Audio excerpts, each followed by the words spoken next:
आदर समान श्रद्धा की योग्य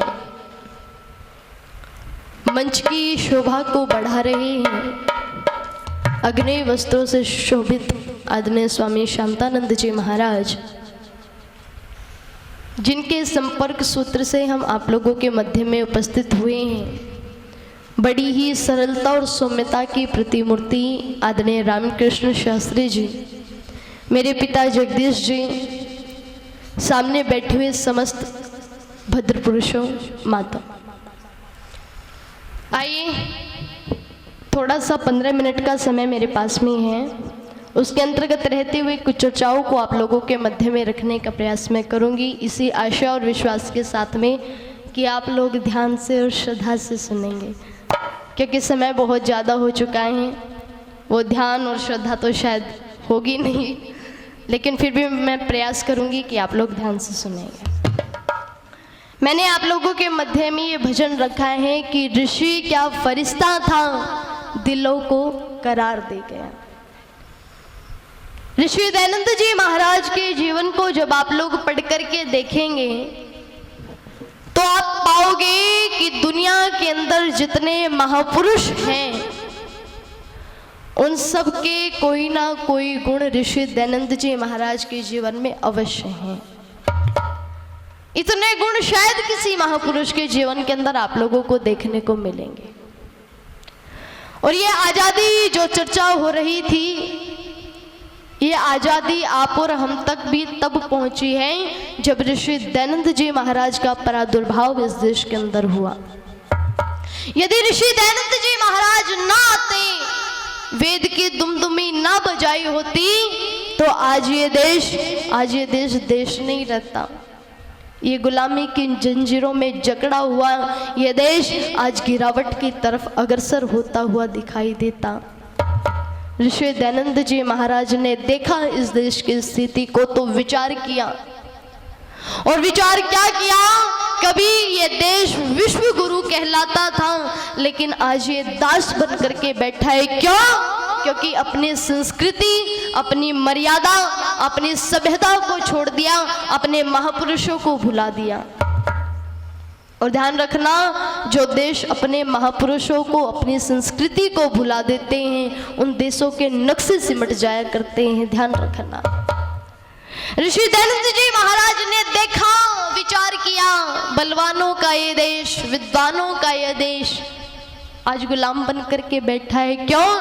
क्योंकि महाभारत का युद्ध एक ऐसा युद्ध हुआ था सज्जनों, जिसके अंदर सारे विद्वान, योद्धा, धर्मात्मा, बलवान सब मारे गए थे, संत महात्मा।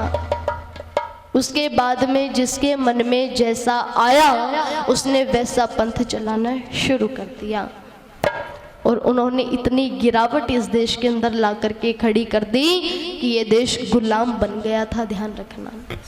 ऋषि दयानंद जी महाराज तो कहते हैं कि महाभारत के 1000 वर्ष से पहले इस देश का बिगाड़ होना शुरू हो गया था, और बिगाड़ होते होते इतना बिगाड़ हो गया कि ये देश गुलाम बन करके बैठ गया। और मैं निवेदन कर दूं, वो तो धन्यवाद देना उन शहीदों को जिन्होंने ये आज़ादी आप और हम तक पहुंचा दी। धन्यवाद देना उन शहीदों को जिनके गरम गरम लहू पर तैर करके ये आज़ादी आप और हम तक पहुंची है। ध्यान रखना, यदि वो अपने प्राणों की आहुति न देते, यदि हमें न बचाते, तो ध्यान रखना आज ये देश बहुत बड़े षड्यंत्र के नीचे दब करके मर गया होता। ये आज़ादी उन शहीदों ने हमें दिलाई है। आइए बस एक भजन मैं आप लोगों के मध्य में रख करके अपनी वाणी को विरमित करती हूँ। हरियाणवी भाषा में, हरियाणवी तर्ज में कवि ने लिखा।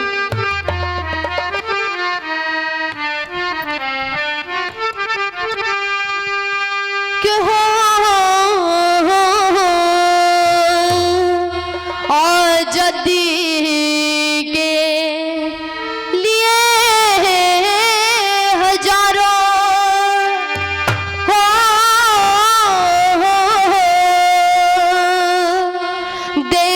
भक्त कुर्बान हुए, नाम अमर कर गए जगत में, भारत वीर महान हुए। हो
पठान हुए हो,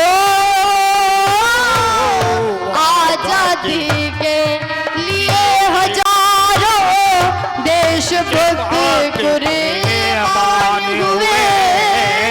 नाम अमर करके जगत में भारत वीर महान हुए हो, आजादी के लिए हजारों। महावीर प्रताप शिवाजी ने भी बड़ा कमाल किया, अकबर आलम गिरहराए भारत वर्ष निहाल करा। महावीर प्रताप शिवाजी ने भी बड़ा कमाल किया, अकबर आलम गिरहराए भारत वर्ष निहाल करा। नलवा की भी हो, नलवा की भी देख बहादुरी, यवन सभी हैरान हुए हो, आजादी के लिए हजारों देशभक्त कुर्बान हुए। नाम अमर करके जगत में भारत वीर महान हुए हो, आजादी के लिए हजारों। बिस्मिल शेखर भगत सिंह ने दुश्मन का नाम है खाया, फांसी के फंदों को चुम्या, जग को साहस दिखलाया। बिस्मिल शेखर भगत सिंह ने दुश्मन का नाम है खाया, फांसी के फंदों को चुम्या, जग को साहस दिखलाया। लक्ष्मी बाई हो, लक्ष्मी बाई तुलाराम मंगल पांडे बलवान हुए हो, आजादी के लिए हजारों देशभक्त कुर्बान हुए। आमी अमर कर गए जगत में भारत वीर महान हुए हो, आजादी के लिए हजारों स्वामी दयानंद, स्वामी दयानंद, स्वामी दयानंद कुंवर सिंह और तात्या टोपे भी खड़े, गौहत्यारे अंग्रेजों से आजादी के लिए लड़े। स्वामी दयानंद कुंवर सिंह और तात्या टोपे भी खड़े, गौहत्यारे अंग्रेजों से आजादी के